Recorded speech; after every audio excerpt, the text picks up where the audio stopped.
তিন দফা দাবিতে ঢাকায় কেন্দ্রীয় শহীদ মিনারে মহাসমাবেশ করছে এমপিওভুক্ত বেসরকারি শিক্ষা প্রতিষ্ঠানের শিক্ষক কর্মচারীরা।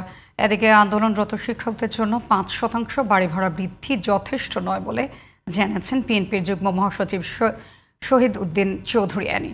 সোমবার দুপুরে কেন্দ্রীয় শহীদ মিনারে শিক্ষক কর্মচারীদের আন্দোলনের সাথে একাত্মতা ঘোষণা করে বিষয়টি বিবেচনায় নিতে সরকারের প্রতি আহ্বান জানান তিনি। রফিক মাহমুদের রিপোর্ট। 20% বাড়ি ভাড়া ভাতা বৃদ্ধি সহ 3 দফা দাবিতে কেন্দ্রীয় শহীদ মিনারে বেসরকারি এমপিওভুক্ত শিক্ষকদের অবস্থান কর্মসূচির পাশাপাশি চলছে অনির্দিষ্টকালের কর্মবিরতি ও অনশন কর্মসূচি। সোমবার করেছেন মহাসমাবেশও। দেশের বিভিন্ন জেলা থেকে সমাবেশে যোগ দেন অসংখ্য শিক্ষক। এ সময় সামান্য বেতনে জীবনযাত্রা কঠিন হয়ে পড়েছে বলে জানান তারা। মাসের শুরু থেকে শেষ পর্যন্ত টেনশনের ভিতর দিয়ে থাকে। আমাদেরকে প্রতি মাসেই দোকান থেকে খরচ করে খেতে হয়, তারপরে মাস শেষে টাকা দিতে হয়, আবার আমাদের কর্জ শুরু হয়ে যায়। এইভাবে আমাদের দিন যায়। আমাদের ন্যায্যটা না হবে ততদিন পর্যন্ত আমরা এইভাবে আন্দোলন করব। দরকার হলে এখানে জীবন দিয়ে দিব, তারপরেও আমরা এখানে আন্দোলন করবই। আমাদের দাবি একটাই, 20% মেনে নিতে হবে। 19% হলেও আমরা মানব না। প্রত্যন্ত অঞ্চল থেকে আমরা এই ন্যায্য দাবি আমরা আদায় করেই ছাড়বো ইনশাআল্লাহ।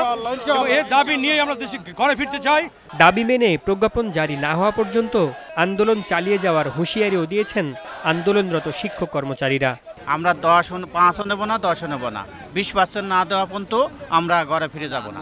আমাদের এই দাবি, আমাদের অধিকার যদি সরকার না মানে আমরা আমাদের আন্দোলন চালিয়ে যাব। বর্তমান সময়ে আমরা যে দাবিগুলি জানিয়েছি 20%-এর 1% আমরা কম কোনোভাবেই মেনে নেব না, এবং আমাদের 1500 টাকা বাড়ি ভাড়া তার 1 টাকাও কম আমরা কখনোই মেনে নেব না, রাজপথ ছাড়ব না। প্রধান উপদেষ্টার কাছে আমাদের আকুল আবেদন, তিনি যেন অতি সত্বর আমাদের এই দাবিকে মেনে নেন। এদিকে সোমবার দুপুরে বেসরকারি শিক্ষা প্রতিষ্ঠানের এমপিওভুক্ত শিক্ষক কর্মচারীদের চলমান আন্দোলনের সঙ্গে একাত্মতা ঘোষণা করে কেন্দ্রীয় শহীদ মিনারে যান বিএনপির যুগ্ম মহাসচিব শহীদ উদ্দিন চৌধুরী অ্যানি।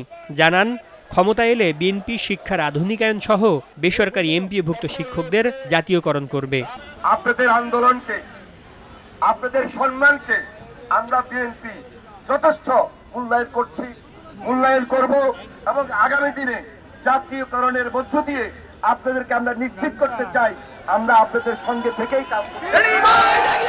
সরকারের 5% বাড়ি ভাড়া বাড়ানোর সিদ্ধান্ত পর্যাপ্ত নয় উল্লেখ করে বিশেষ বিবেচনার আহ্বান জানান বিএনপির এই নেতা। Rafiq Mahmud, GTV news, Dhaka.